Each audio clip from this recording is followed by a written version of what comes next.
Kimin var ki canım benim?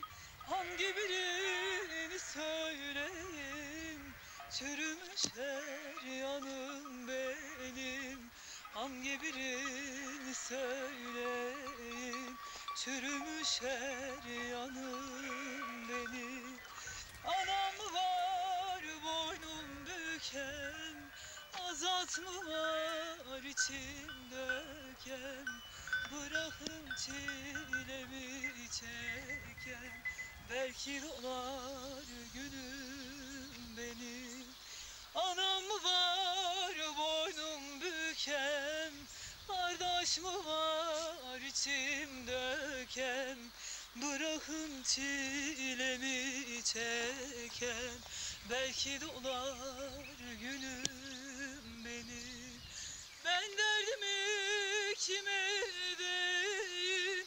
Kimin var ki canım benim?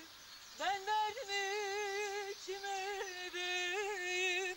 Kimin var ki canım benim? Hangi birini söyleyeyim? Çürümüş her yanım benim. Hangi birini söyleyeyim?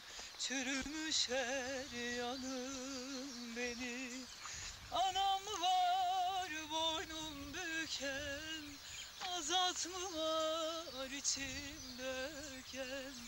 Bırakın çilemi çeken, belki dolar günüm benim.